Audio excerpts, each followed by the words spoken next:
It's now time for our main event. Time to learn all about coaching. And it is with that in mind and my pleasure, I will now introduce Distinguished Toastmaster Aurie Contosta, who is our presenter today. Distinguished Toastmaster Aurie believes very strongly in the value of the Toastmasters program for self-development and personal growth. She works as a human resources professional for a global company since 2012 and as a solution-focused coach since 2013. She joined Toastmasters in 2016. Since then, she has taken on multiple leadership roles within Toastmasters, Toastmasters Mentor, Club Officer, Area Director, Division Director, Club Coach. She has sat on various committees, District Conference Committee, District Executive Committee, District Online Education Chair, District Leadership Committee, and has reached 3 times the highest distinction at Toastmasters, the Distinguished ToastMaster Award, the DTM as we call it. You can get in touch with her on LinkedIn or through her website, www.inspirationcoach.com. We will share it in the chat. Her experience with Toastmasters makes her a better professional and a better person altogether. Please help me welcome Aurie Contosta. Why coaching is necessary. Why coaching is necessary. Aurie Contosta. The virtual lectern is yours. Thank you, Madam Toastmasters. Dear fellow Toastmasters, I am thrilled to be with you tonight. And as it was mentioned, I have a very diverse kind of journey with Toastmasters, with the concept of coaching, and I'm using those elements on a daily basis in my profession as an HR professional. So this PowerPoint, just before we start, I wanted a little disclaimer. This is how I see the topic, why coaching is necessary. This is not necessarily what Toastmaster is guiding you through. There are going to be a lot of references as well. The deck has been shared with your club, so you will have all the links and references afterwards to be able to go back to that content. So I've been a Toastmaster since 2016. And as you see, I've already hit many paths as described in my title for the 3 DTMs. All right, so let's keep on going.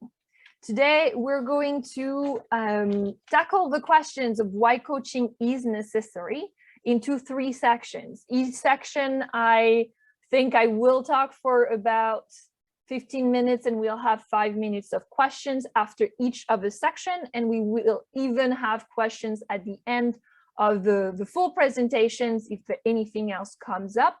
So before we start, I just wanted to test some of the things with you and see if you know how to raise the hand, because during the presentations, we'll have part of the reactions raise a hand. If you can try at the bottom of your screen to raise your hand, that I make sure that you have that. We'll use that for the Q&A section. Thank you. I see already 1 hand raised. That's perfect. Every time we're going to have Q&As, I ask you to raise your hand and unmute yourself if you have a question to ask. So in that section, feel free as I talk to kind of write down what you need. On a scale from 1 to 5, I would like you to use the chat. Same thing, we're testing a little bit, and put some numbers in there. 1 is, this is like, I'm not excited at all. I'm tired. I don't even know why I'm showing up today. And 5 is, I'm so excited for this presentation. I want to learn all about coaching, how to be a coach. What do I get if I am a coach myself? What are the benefits? So between 1 and 5. Oh, I see even 5 5s. This is even better. Good, perfect. Fabulous. So I like this. Thank you so much. And the last element is use the reaction button. Give me a thumbs up if you are ready to start. Can I have thumbs up on your screen? Yes, I see a thumbs up already. Second thumbs up. We're ready to start. Perfect. So my dear timer, I will need your help. We're going to start with our first section of the presentation, the coaching relationship. Let's go for 10, 15, 20 minutes with the cards, and let's start the discussions. All right. Why coaching is necessary? First section, let's see and talk about the coaching relationship specifically. So the coaching relationship, this is a section where I want to talk about warm-ups, a little bit what Toastmaster is teaching you about the coaching relationship. What does it entail? How do we put that together? A high-level overview of information. So let's go. First and foremost, Toastmasters has defined several things for us and that pertains to the coaching relationship. And the first one is the district mission. Any of you who knows the district mission could raise a hand using the raise the hand option and then unmute yourself. It's okay if you don't know that district mission. Do we have someone who knows it? All right, Eka, you want to unmute and give us the district mission? We build new clubs and support all clubs in achieving excellence. Absolutely. That is the district mission. Thank you so much. So Toastmasters, he's focused on this at the district level. You have the club, the area, the division, the district level, and the regional level, and then the international level. At the district level, that is their focus. And I put in bold some part of it because this is what the club coach is going to look at specifically as part of this district mission. All right.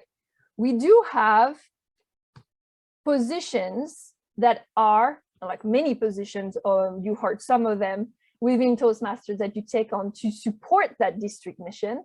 But there are 3 positions that I call club support functions.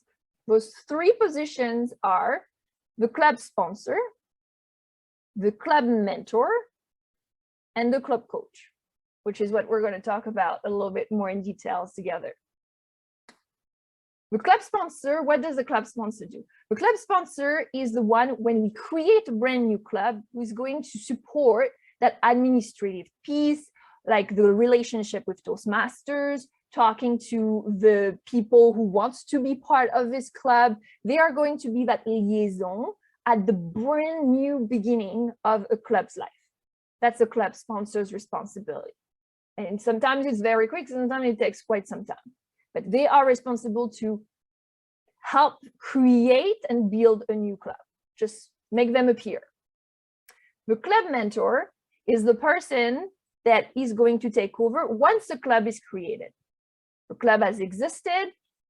Now it's created on those dashboards. Toastmaster International knows there's a club, but the members are brand new to Toastmasters. They have no idea what we're doing, the program and all the tools we have access to.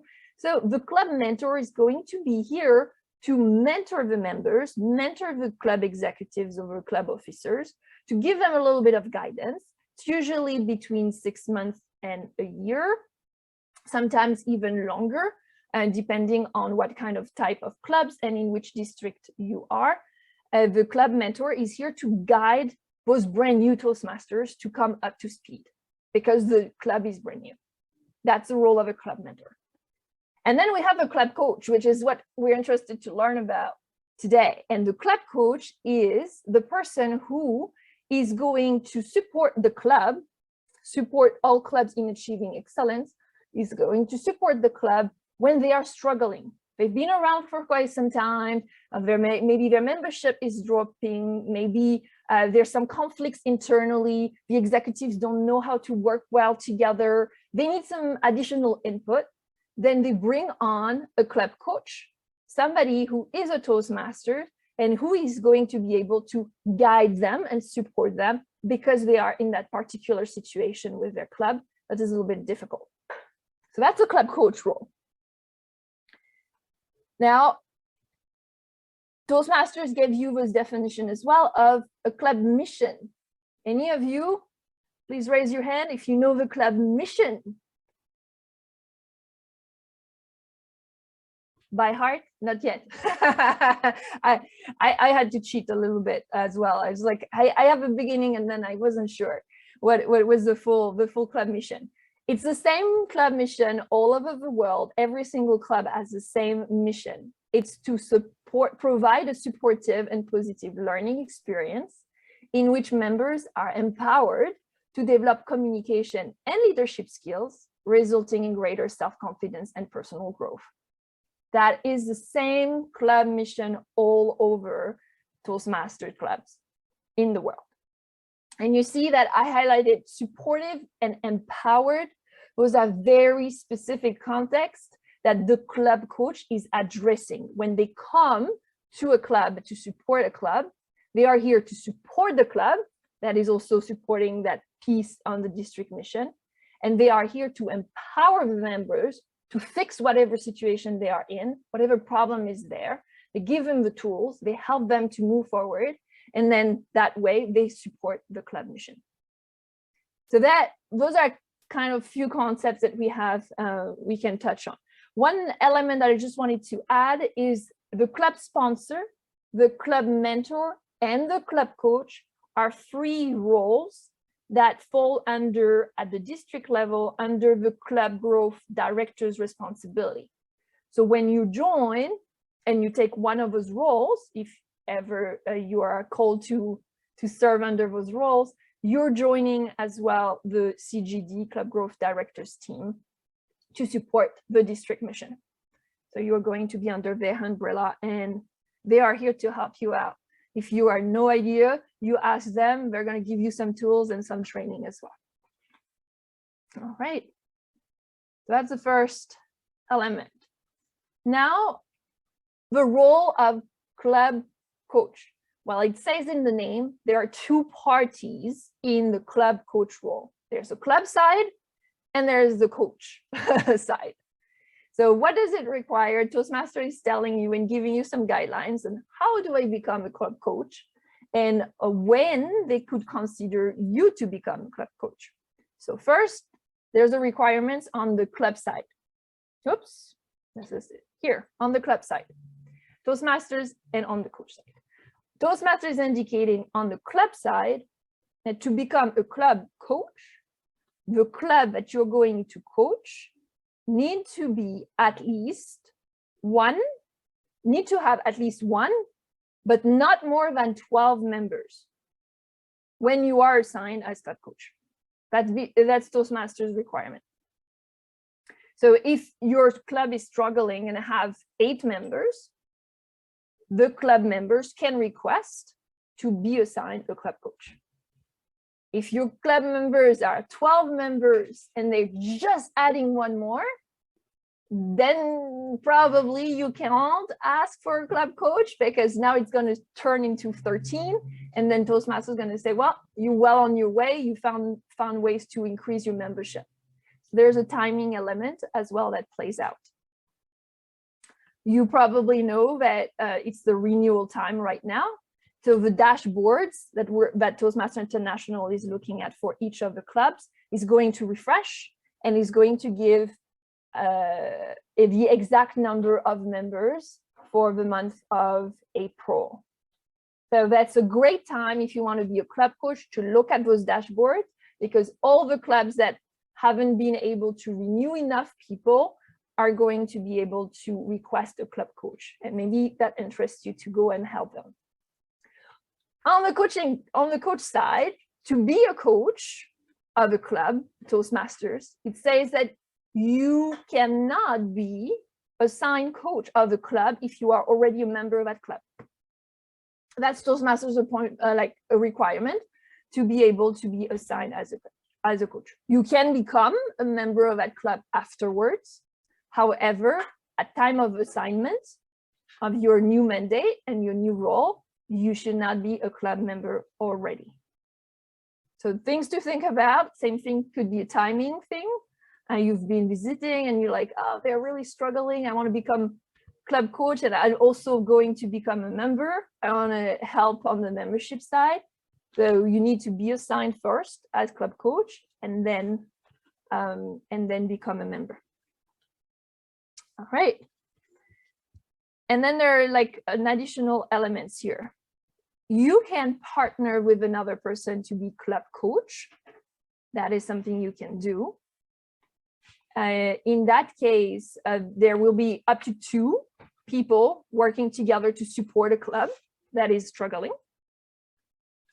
And when you're assigned a club as club coach of a club, what's in it for you? Well, it's actually one element, part of your DTM journey, and that will help you move forward, and it validates to get the credit.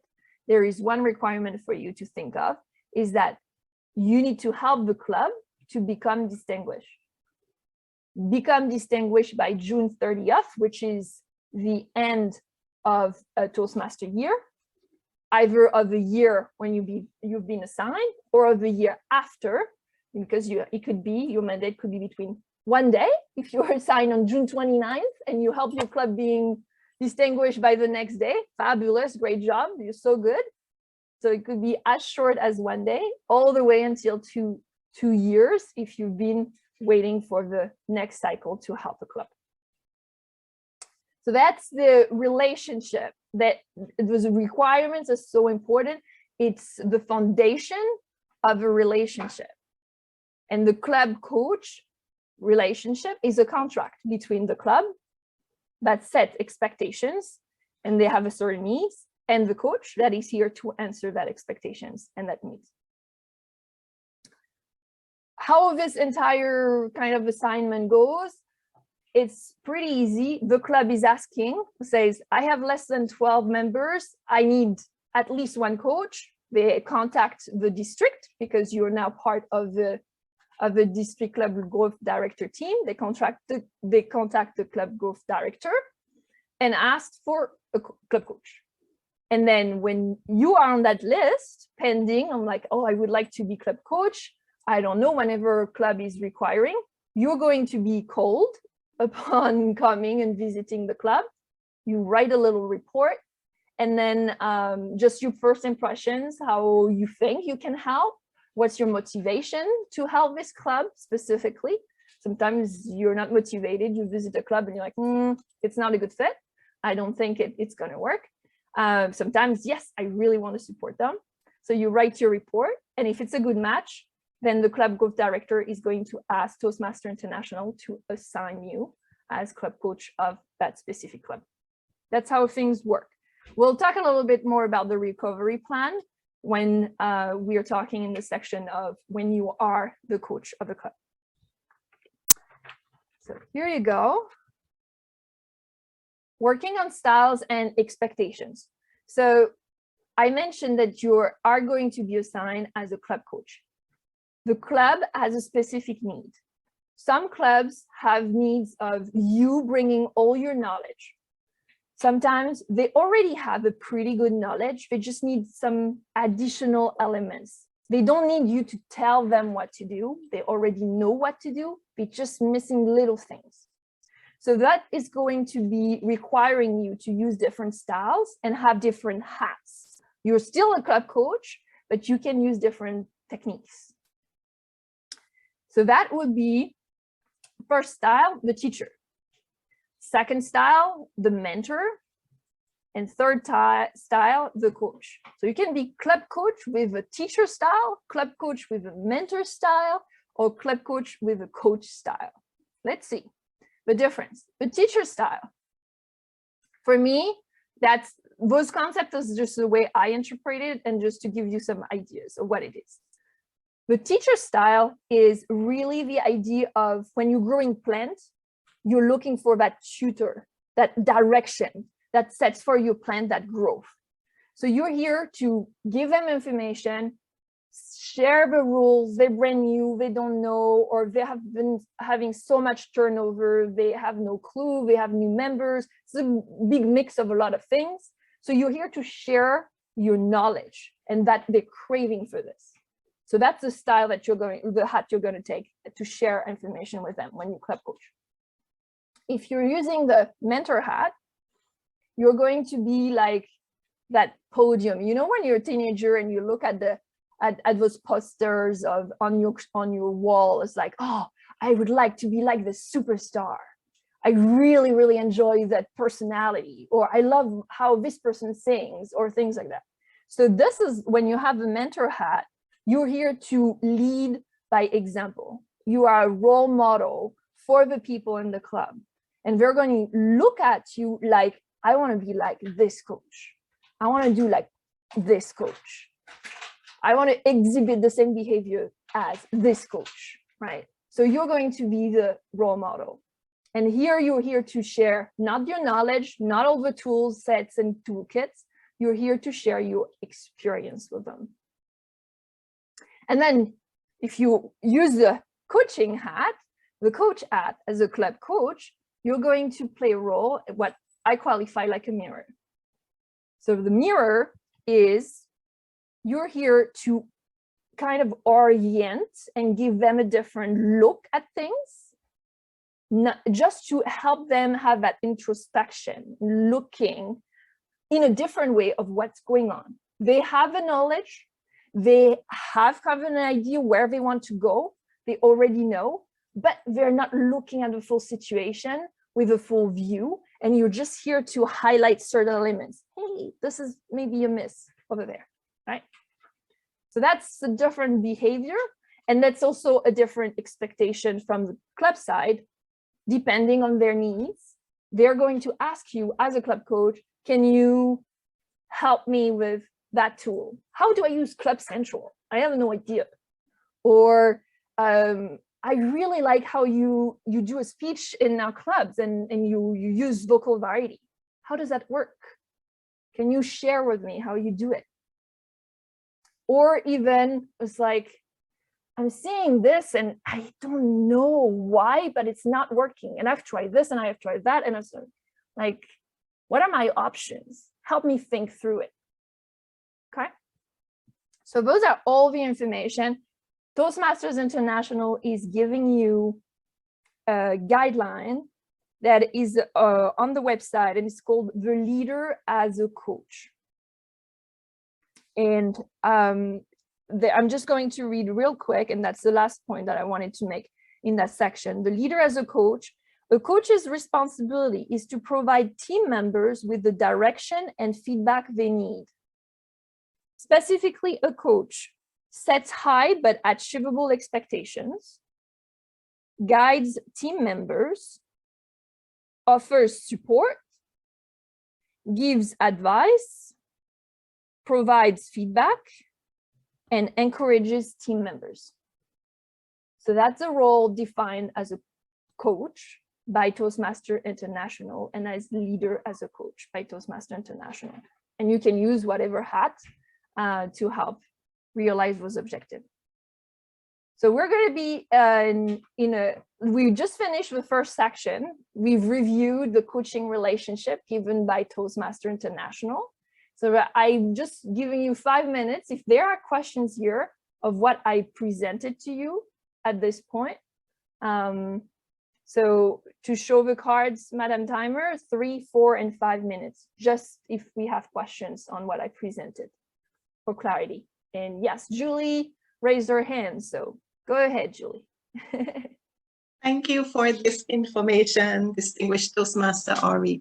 My question is, a few years ago, I was a member of the Club Retention Committee.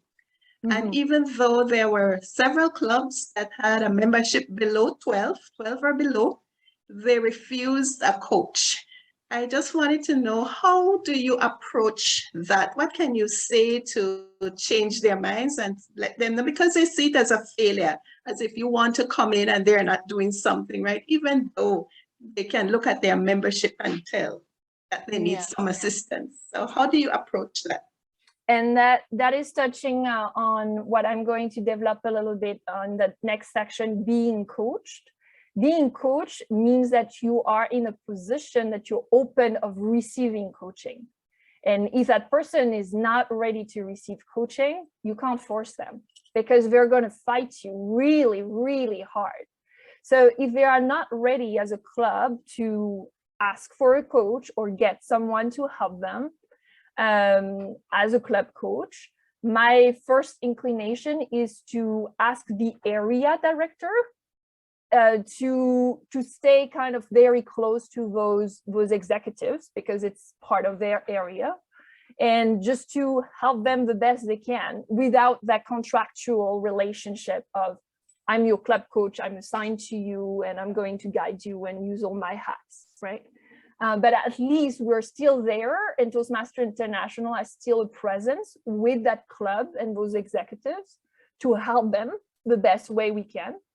We can also, the area director and division director can also kind of talk with the executives to explain again what a club coach is, because the club coach is not here to change the club culture or force people in any direction. Sometimes it's just a misconception. And that's why they're saying, I don't want a coach. I don't want this person to be there. So it's a good way as area director or division director to approach the club executives, the club officers, and discuss the topic again with them. If they are really like against the idea, then it's just to be there and be present and support them on their journey. If they are just reconsidering it because you're bringing them different elements, then you can explain a little bit further and maybe find the right fit for them. I did mention that when you're like at the beginning, you have to visit that club, and sometimes it's just a big clash. I did one visit of a club like that, and they were like, I don't want a club coach here. Even if the area directors had explained it, it was like, no, and you're really nice, but we don't want a club coach. We just accepted you visit us just because our area director pushed us for this.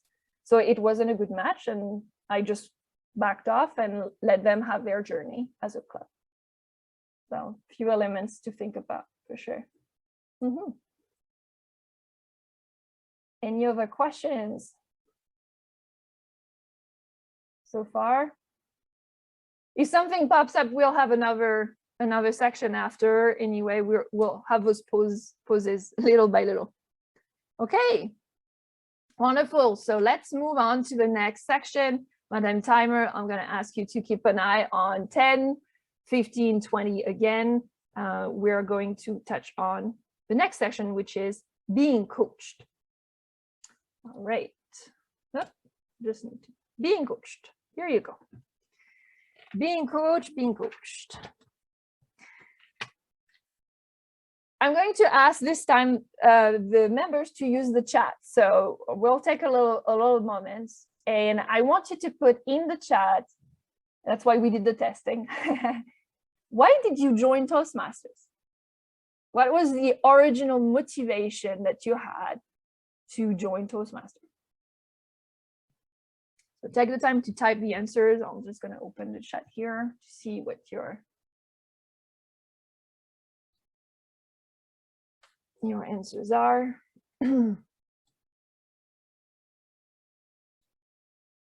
Prepare for an interview. Oh, that's a good one. That's a really good one. Overcome anxiety when speaking in public, to gain confidence. Yep. Very good.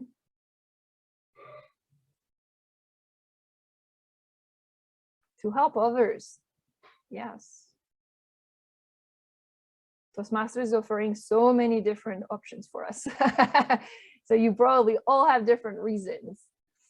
Can I have one or two more? Improve my public speaking skills. Yes.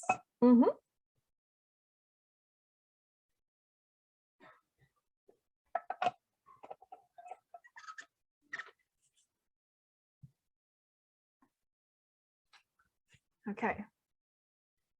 Well, none of you said I joined Toastmasters because I wanted somebody to tell me what to do.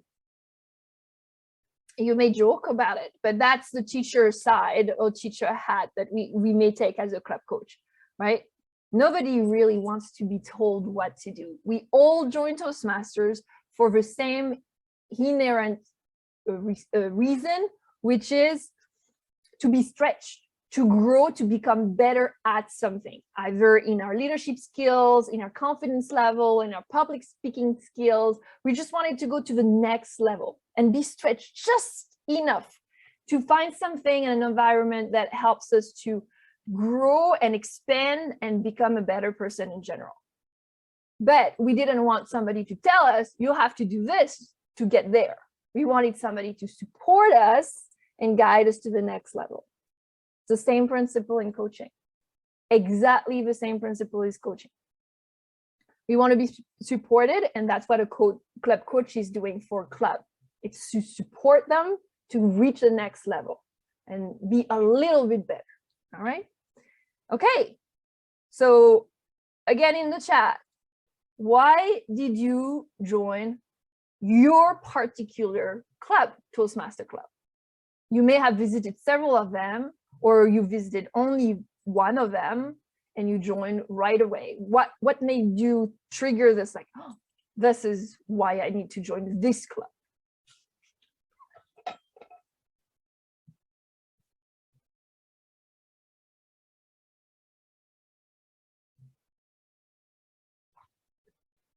It's the only club, maybe the only club in close to where you are, or the only option that you had. That could be.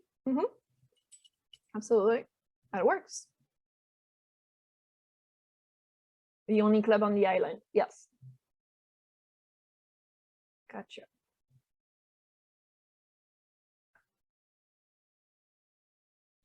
I know that some people join the club because of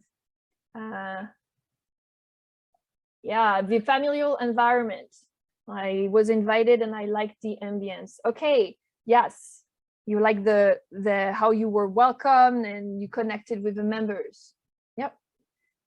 I know some people join the club because it's the one that is the closest to where they work, or where they have their hobbies, or in their cities, or you know.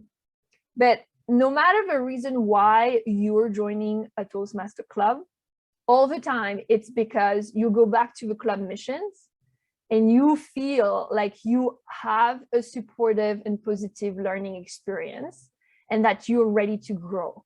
That's usually why you're joining a Toastmaster club. Why you're joining this club specifically is because you found something in this club that brings you just something just so different from the other ones that you visited, or that it's making such a difference for you. Either it's a culture or the proximity, the convenience, or anything like that.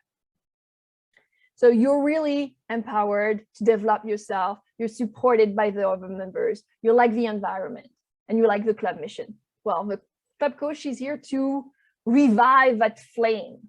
If your club is struggling, is that some of those elements may not be there. So it's just the club coach is going to be here to revive everything and bring that back. Now, why being coached? And that I will answer that question for you. Thank you for all your answers in the chat. So when you are being coached, you are brought back to your why. Why did I join Toastmasters? Do I get the learning that I need? Why did I join this club? Do I get the supportive environment that I wish I had at the beginning? So you're going back, when you are coached, you're going back to that introspection level of thinking, is it still the case? Am I still ready? You're seeing that mirror, that person is showing you a different angle and say like, did you look at this? So you're going back to the basics when you are being coached.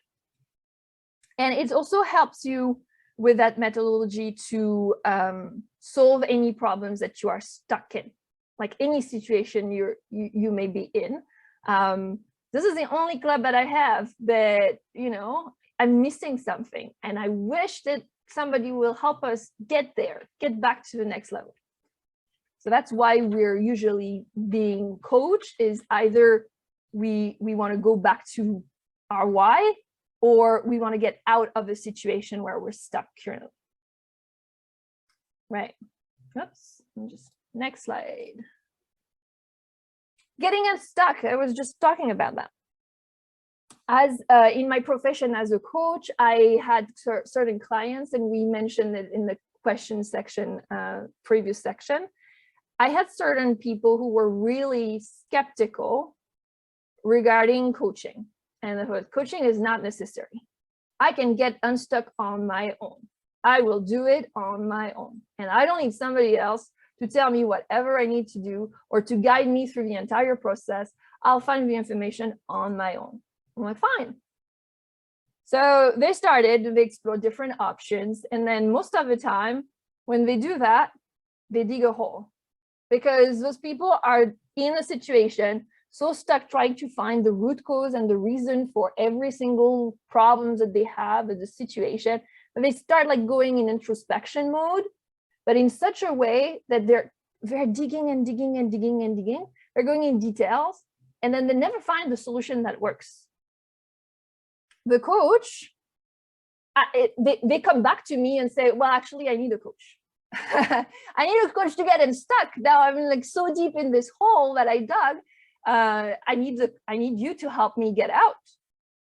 And so being coached is getting somebody else to give you that rope or a ladder or whatever it is to get you out of this hole that you dug for yourself, to get you unstuck so you can move forward, you can be better, you can go back to who you were before that problem, right? So being coached is actually a good thing, and it's not a shame to ask for help. So we're getting unstuck, and asking for a coach is asking for a solution and somebody to help you. So let's move a little bit to the next one. I was saying asking for somebody to help you, because a lot of you probably know that quote from Albert Einstein: insanity is doing the same thing over and over again, but expecting different results. When we are stuck in a situation, we usually don't see options. We just tried everything and we don't know why it's not working. And we need that external view from a coach to just bring us out of that insanity state and help us think and relativize and just like see options and grasp those solutions and get that rope and see a ladder here or see the light at the end of a tunnel, and getting another type of mindset than just doing it over and over again the way we've done it in the past, because we're stuck in our ways, and that's why we're stuck in that situation. Any of you, and you can use the reaction button, like the thumbs up, if you have been in that situation, have been at work and a colleague told you, well, we've always done this that way. We've always done this that way. Why do you want to change? It works, you know? Like, yeah, it may work, but I have an idea that is even better, that will make you win time, that will make you do things better, that have a better outcome. Don't you want to try? In those situations, and I saw some thumbs up, in those situations, you are the one who are coaching that person. And I personally love when I have new colleagues coming on board in my company, because they bring that external perspective and they start questioning, why are you doing it that way? And what about this? And what if you do it this way? And have you ever considered that? And they keep on questioning and poking, and it makes me in that position of being coached by them, because they bring their own perspective to the table. So being coached could be by anyone, not necessarily a dedicated coach, official coach. It could be your neighbor, could be your kids, could be a book that's coaching you. And there is definitely no shame of asking for coaching, because it helps. It just helps you to get unstuck and snap out of this insanity mindset of, I've always done this that way and I can't see any other options of doing it. And the coach is also someone, and we discussed it a little bit when I saw about told about the hat of the teacher, is usually someone who has an expertise, who is very good at something. We all have talents, and the coach that you get is someone who is going to share that talent with you if you ask them and let them. So you would have access to expertise at your fingertip. You just have to let them in. And that's the only little step that is needed to being ready to be coached. All right. So that's the end of this section. And we're going to go 3, 4, and 5 minutes for the questions on any principle that I just explained or discussed on being coached. Anything that you guys need clarification on, or just comments. If you don't have questions, feel free to raise your hand and unmute yourself. I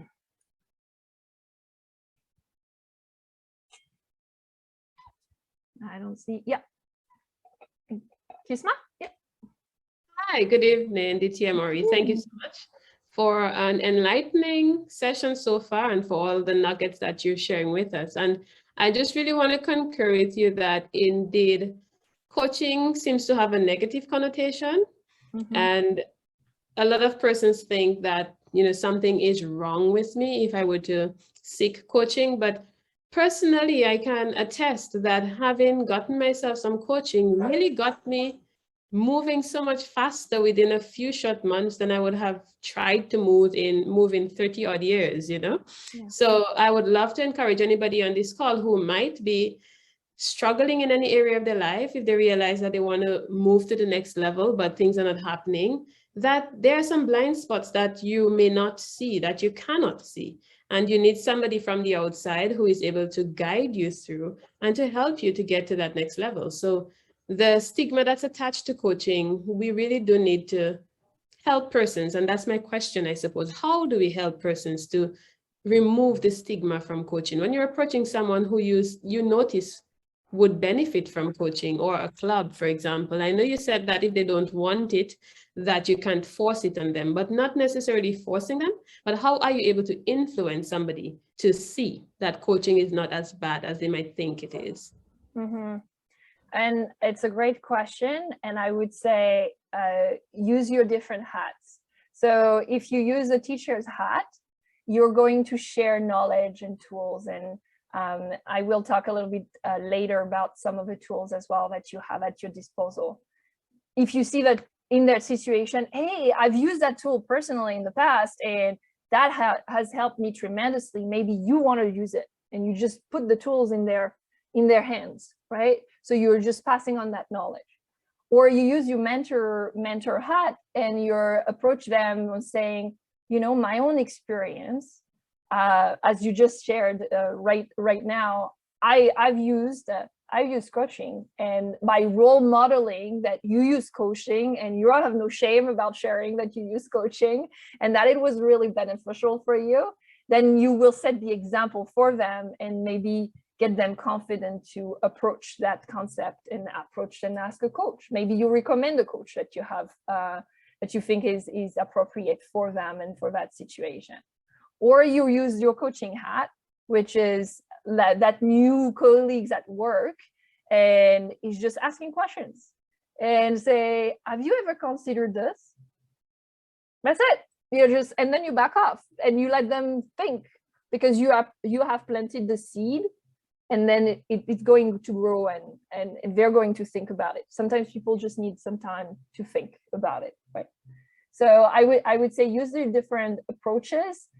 Some things talk more to certain people, some things talk less to other people. So that's how I would approach it. Depending on the person, you can bring that concept of coaching to them. Thank you. Sure. And Joni? All right, thank you. I have a two-part question. It's from an organizational standpoint because you're in HR, but generally a lot of people are apprehensive to having a coach because, unlike you who appreciates the curiosity of somebody coming in with a different perspective and asking those questions, Most people tend not to like that. And the right way to put it is they manage you out, as in they utilize their authority in some way to make you look bad to get rid of you. As a struggling club, because you're already at a disadvantage, knowing that that may occur, how do you break down the defensiveness of persons? That's one. And two, if you're on the receiving end of this behavior, how do you address it or move forward? Because by default, you're going to just say, I don't want one then. If you're going to behave like that, keep it. Yeah. Yes. So on both ends, it's a contract, right? The coaching relationship, we mentioned it, it's a contract. So it needs to work. And we can't force anyone to get into a relationship, even if some people are using their influence and trying to convince you that that's the best solution for you. You're invited to still state your ground and say, no, I will find a different way or a different approach. So for the club, you are in an environment at Toastmasters, at least if I just take the club and Toastmaster first environment before talking about work, you are in an environment where Toastmasters wants you to thrive and wants you to be happy in your experience, right? We've talked about the district mission, we've talked about the club mission. We're all here for you. So you are in the environment, and if you say, no, this is not the right answer, then your area director, division director, Toastmaster International, any club coach should not be pushing. It's just an ongoing conversation and being honest to each other and saying, you know what, maybe I stay open, but right now it's not the right point. So don't push the club coach on us as a club. It's not the right solution for us for this and this reason, but bring it up again in next quarter or something, right? So don't close the door. If it's in the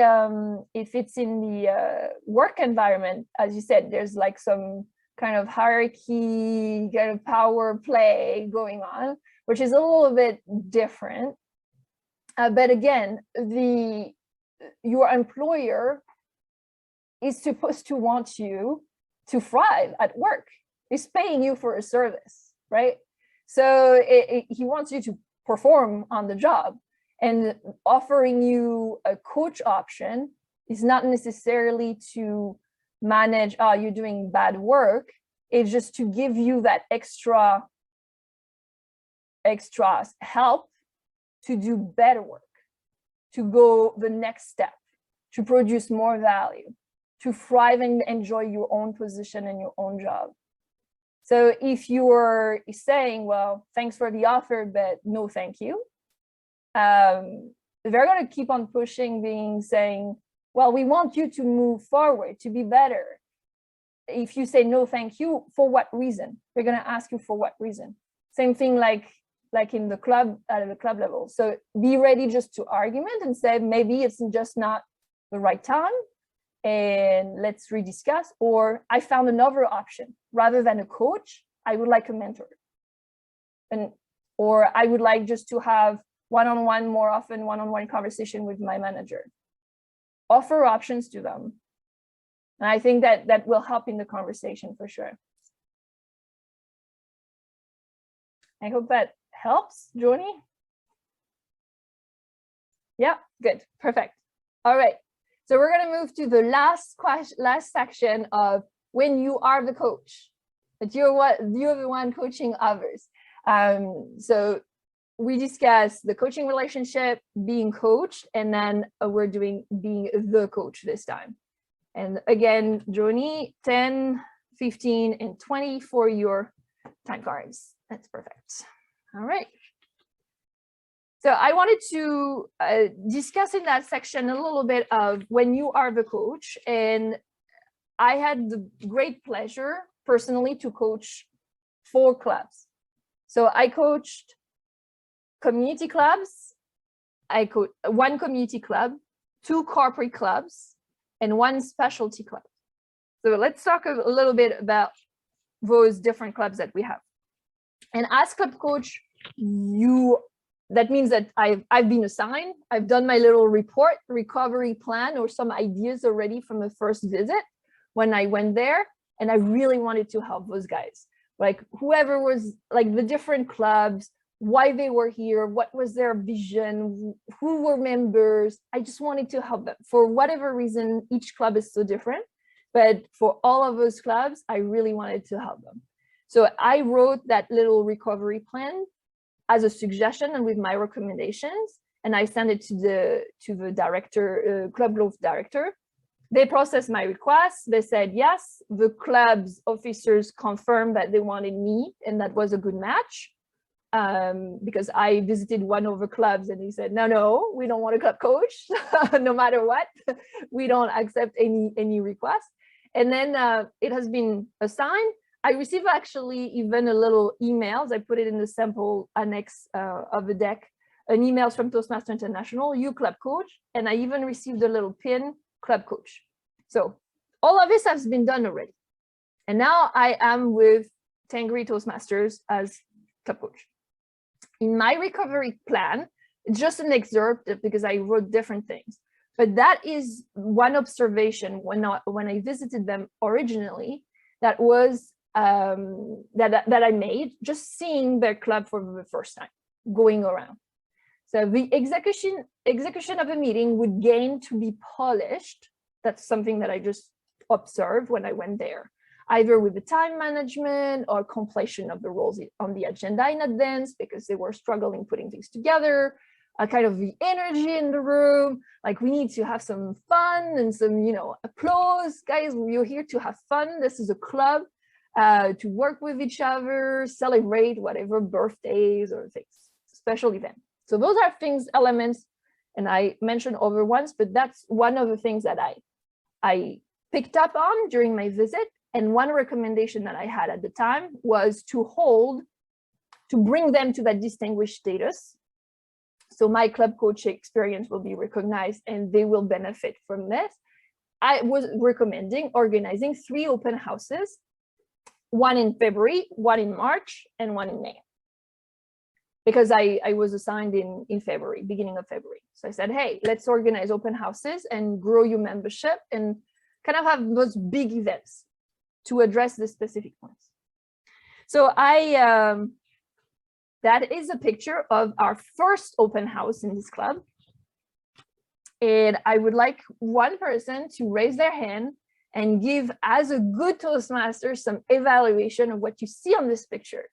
So positive things that you see on the pictures, things that are, you may think, it would be nice to improve for the next open house. Something that you love, anything that as Toastmaster you would provide. If you were coach, what do you think I was coach? What do you think I told to them after that open house? What kind of feedback I gave to them? So if you want to raise your hand, and we can even take turns, several of you can make some comments on this.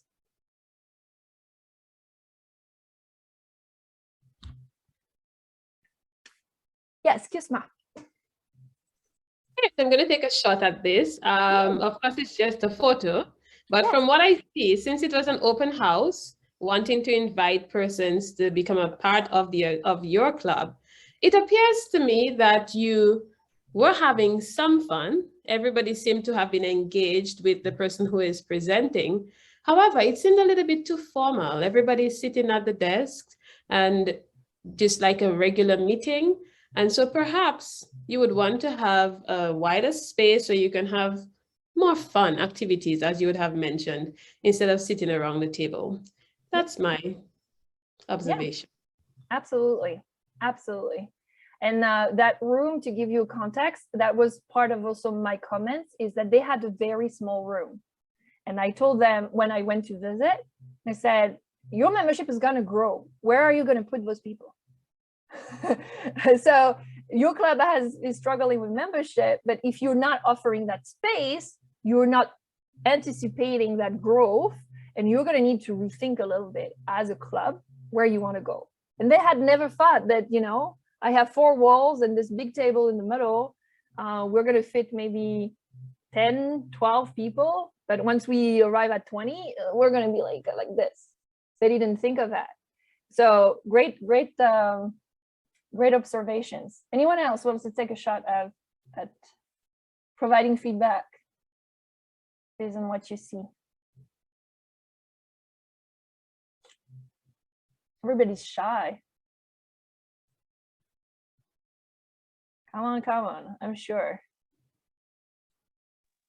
I'll try. I like the fact that the Toastmasters banner is up, as well as there are other specific Toastmasters paraphernalia, which would at an open house cause curiosity, because it's not only the banners and the awards from the ribbons that are there. I see a flyer behind him that has something which could be, you know, I'd look at it and say, what is that? What is it? It would open dialogue to say, oh, it's this and it's on, which would give you an opportunity to invite people back, which you would need in an open house, as well as there's another flyer there. So I like that setup.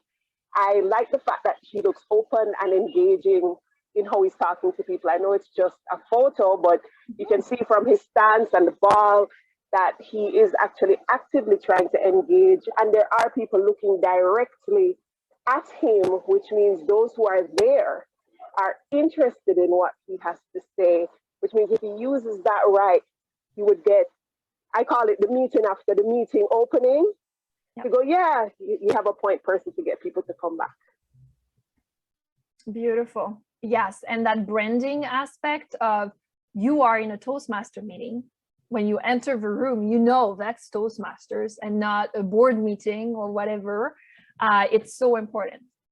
One element that I did mention to them is the banner that they have is the old banner. Toastmaster International. This club has been around for a long time, like 30 years plus. And if you look at their name on that banner is Wolfdale Electric Toastmasters, but their name is Tangri Toastmasters. And I was like, why do you have Wolfdale Electric? Because it's part of the history of a club that was their previous name and then they changed names. And I'm like, except that it's confusing for a brand new person entering. Is like, why do I have Wolfdale here? And on the flyer behind the speaker, I have Tangri Toastmasters. That something doesn't match. Something is weird, right? And we want to respect the branding, but also orient visually our members who comes or our visitors who come. So that there was little things that is also helping being more polished and look better from an external point of view. Things that they had overlooked because it's in our ways. It's our old banners. And they never thought of ordering a new banner with a new name. Those are little details, but it makes a huge difference when it's there. But definitely, I love as well having those ribbons there, having some branding and the logos on the board, having some pathways elements. So at the break, we were able to discuss what pathways was about. And engaging conversation around the Toastmasters program. Awesome. So we already got a lot of feedback, and that's exactly what a coach does. You have been coached right now. You have been the coach of this club. You're ready to be coaching this club because that's exactly what they're asking for. They're asking for feedback. They're asking for ideas for what you see, what you experience, and they're asking for people to visit them and just bring that fresh look on things. So that was my experience with this club specifically. They're thriving now. They're back at 22 members, I believe. They have changed the location. They worked on their branding, and that was a success story, definitely. When I worked with corporate clubs, I coached 2 corporate clubs, and they definitely had different stories. So the first one was Walmart Canada. And this, same thing in my recovery plan. I wrote different things, but I wrote this one specifically. The executives know well what Toastmasters has to offer on the individual level. So they don't need my teacher hat, they know this. It is now a matter of passing the word around to other colleagues within the organization for their own benefit, as well as tying club activities to the company's activities. And one recommendation that I had, or at least 2 that I had, is find a corporate sponsor And that is when you're coaching corporate clubs, there's a wonderful book by Pat Johnson that is available on the Toastmaster website in the shop section. It's a handbook for building and sustaining vibrant Toastmaster programs in corporations. It's a mouthful, but if you search by Pat Johnson in the shop section on the website, you'll find it. She recommends to have strong connection with the leadership within the company.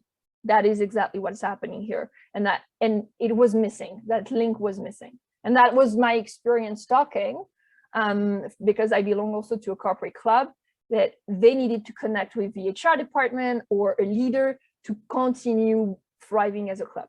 And the other recommendation that we made was to use the corporate web portals, social medias platforms, internal social media platform to spread the word, because that was the idea. With this club, Walmart, I partnered with another coach that I worked very well with. He was brand new, very young, but so fabulous with all the public relations activities. So he could address that social media piece, and I could address that HR relationship with the corporations kind of items. And that worked perfectly. Same thing, Walmart Canada is working well now as a club, and they're well on their way to thrive as a club. The other club that I coach was Unscripted Expressions. This one I coach on my own. And I mentioned that you have to be visible by Toastmaster International, have 1 member to 12 members. If you have more than 12 members, then you can't ask for a coach. This club, the issue was originally, it was not even on the dashboard. It was nowhere to be found because they had a restructure with the company and all the members got laid off, or the part of the company got sold. So the club disappeared from Toastmasters. Nobody renewed any membership. They had 0 members on the dashboard. It was not even existing. And I heard about this club because I was a division director at the time. And I was like, well, you guys were here last time. What happened? And all of a sudden they disappeared from our view. So I was flag in my head. It's like, what's happening? So I reached out and we did all the work to bring them back visible. And then we had to build the trust back and the knowledge from scratch, because they had lost their knowledge to Toastmasters International, and they're linked to Toastmaster International. So we worked on that. And the recommendation there was same thing. They were really like skeptical. Like, I don't know if I want to coach. I want to do my thing my way. I don't want to be linked to Toastmasters. I want to do this, completely differently. And that's something that I wrote to them. And I said, the coach is like your GPS. You set the direction wherever you want to go, and the coach is here to pointing you in the right direction. So I built that entire trust relationship with them. And because I had that relationship, they let me be their coach and they trusted me. They created their own logo for their club. They had some great ideas. And we used one of the tools that Toastmaster International is giving to you for coaching that is helping with membership specifically, is a Speechcraft. Speechcraft series, it's basically giving the experience of Toastmasters to people who don't have the experience of Toastmasters, or people who want refreshers on the Toastmasters program. So we used the Speechcraft series for Walmart, and that was great to spread the word and bring new colleagues to the program and what's in that for them. And we used Speechcraft for Unscripted, for, hey, let's refresh your knowledge and let's build that knowledge of what does it mean to do a great speech and so on. So those are some little actions, but same thing based on the situation, based on their needs. I had to change my hats, and we use different tools that are given to you and available to you when you're a club coach. And now the last club that I coached is Voix du Nord. And Voix du Nord is a specialty club. So you may have heard of the concept of specialty club. What is a specialty club? usually we talk about community and corporate, but specialty club are something that is really addressing a dedicated need of a population. So this one, what you know, is meeting in French. It's not English, it's just French. So every language is a specific, other than English, is a specialty club. You have faith-based club. You have the Toastmaster club for author, writers. You have Toastmaster clubs for women in whatever, women group in this specific association, whatever it is. You have students clubs, colleges, right? It's neither corporation, neither a community club. It's right kind of in between. So really specific dedicated needs that are addressed on top of the need for the mission, the club mission that is common to all the clubs, providing that supportive environment. So this club is a specialty club. And in the recovery program, when I did visit, I made some points, and those are some of them. So I was really impressed. They're really good on the French level. So they have a niche. They're really good at providing some content. They had developed a club vision on top of the club mission. So they had already an idea of where they wanted to go. And there were a lot of interaction. People were really friendly in this club. I was really like part of their culture as a club. So some actions that I suggested and that we worked on together. One is to redefine the club offer and the target audience, because they were wanting to talk to every single person who talks French, who speak in French in that area. Well, also kind of a lot, and we're not really sure why you club, where there's another specialty club that is also meeting in French. What's the difference between you two guys? Which one am I going to, why am I going to join your club and not this one, right? So we had really to think a little bit more of their population and their target and the kind of members that they want and the kind of program and what they are offering specifically. And also we wanted to work on the communications between the members in between meetings. Same thing, schedule in advance with club roles, having a platform to communicate, maybe speak to each other live. Hey, I can't make it, I'm sick, I have this, blah, blah, blah. So giving each other some updates. And what we did with this club, we did two things. The first one, to redefine, was the entire experience. They had a session d'affaires in French. It's like a club business section in their meeting. It was right at the beginning. And as a new visitor, you had such a bad experience because after 2 minutes, you're sitting there and you're rolling your thumb because they're talking about business club activities and you have no ideas. So you're waiting until the meeting actually starts officially where you can be involved. So what we did, we kind of like just reshuffle that section that is part of their offer. They are helping you if you are working with an association or you're sitting on a committee of anything, that we invite you to sit in our during our club business session, so you can see how we handle those things and argumentations and how we vote and things like that. That's part of our offer, but that is not why the first person comes and joins the club. So we just took that section that was at the beginning of our meeting and we moved it at the end of the meeting, saying to the guest, hey, if you want to learn even more elements by your visit, you can continue attending for those 10 more minutes and see what we're doing in that section. And regarding the fellowship and the communication, we added an item in their agenda that is called Qu'est-ce que ça savon? It's the soapbox section. And that is really to encourage people to talk to each other, to share what's going on in their lives, to just like bring updates to each other, right? And that was just fabulous. It made a tremendous difference for them. Same thing, they reached the right level of accuracies and demonstration of their competencies. They have a great offer and they make a difference to their communities, which was really important to them. So that was the experience. And we are at the end of this section, I believe, even at the end of my presentation. Oh, you just started a club for artists. That's perfect. Yes, that's a specialty club. Absolutely.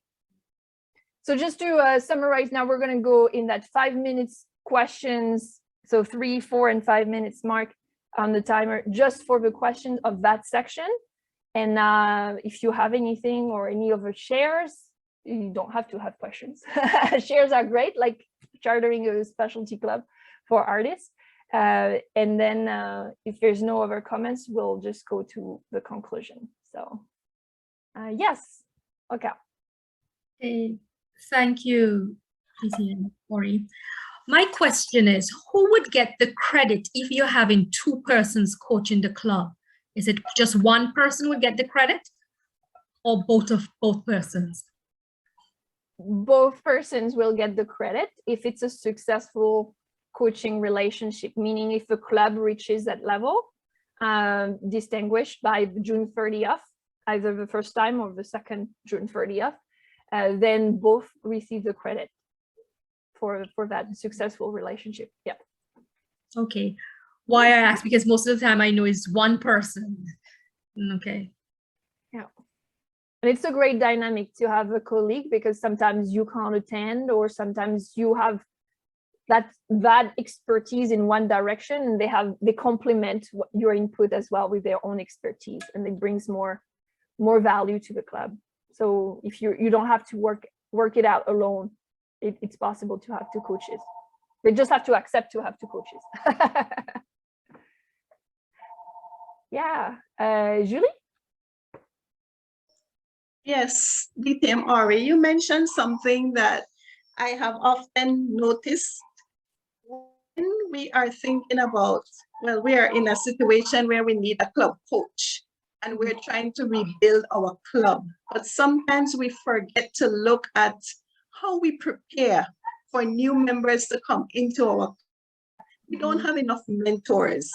We don't have enough persons there who are able to help new members. We are struggling. So you did mention the anticipated growth, and I just thought that it is good to also prepare for that growth in terms of having mentors on hand and things like that. Thank you. Absolutely, absolutely. And that's also the role of the coach, to give those questions like, well, imagine that you get 3 new members out of your Speechcraft series. How are you going to onboard them and make the executive think about it? That's the introspection that they have to do, because they have to do the work. As a coach, you bring the questions and you poke at them, but they have to think about it. Exactly. Those are things that they need to figure out and what works best.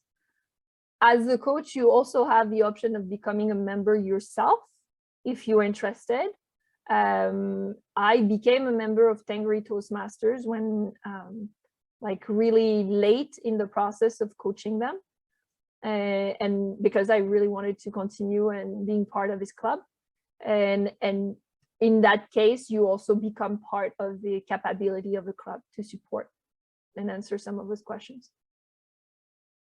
But definitely telling them you're not joining to fill up all the gaps. They have to take over, find a solution that works for them. Yeah. Any other questions or support or comments? If we're good. Perfect. So I'll just wrap it up with what we covered. If there's other questions that came from the other section, feel free to come to your mind, feel free to address them.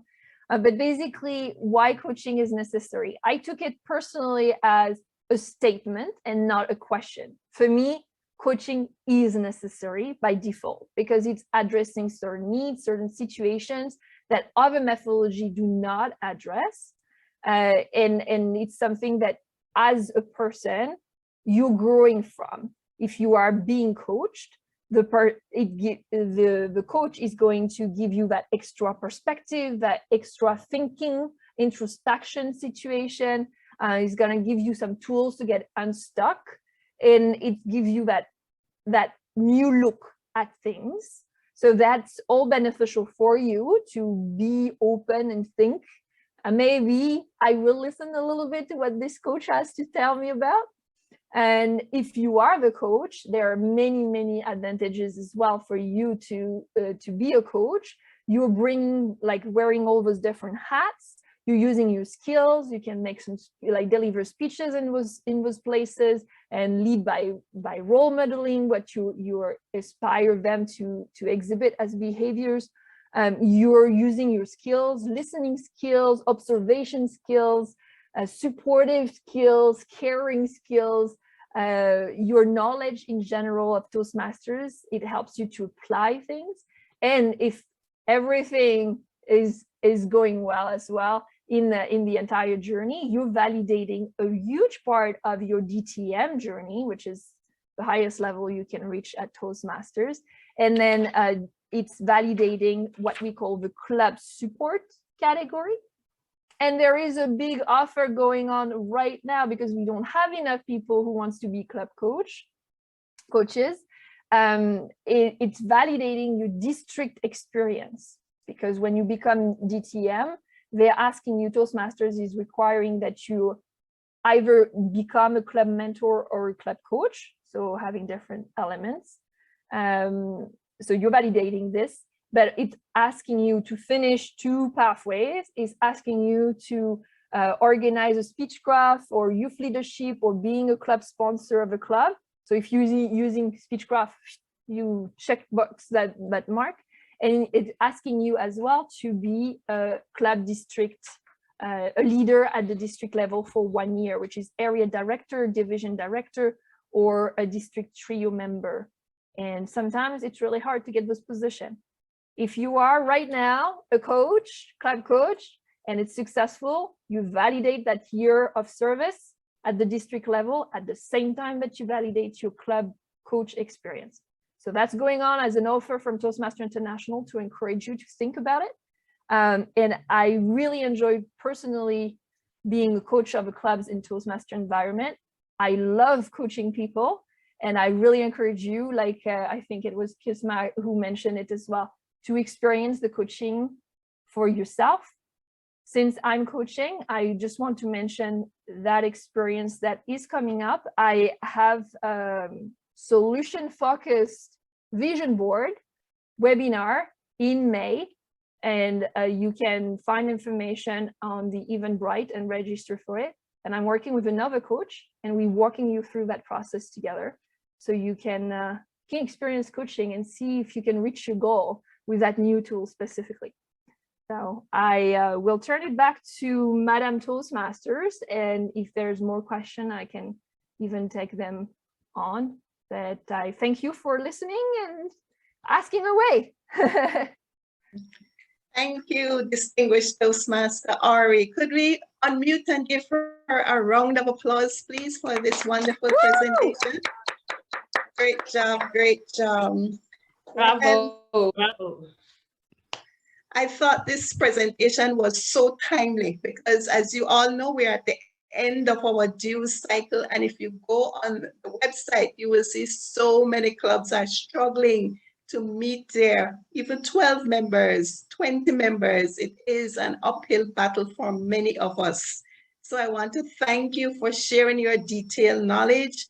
And even though we may not be thinking right now of information that you gave was so relevant to keeping our clubs healthy.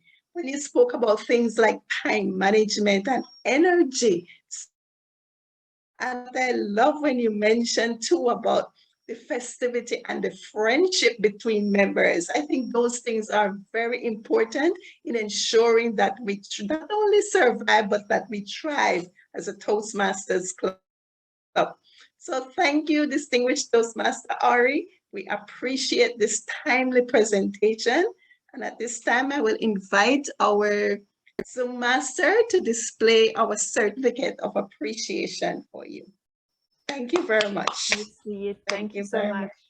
Distinguished Toastmaster Aurie.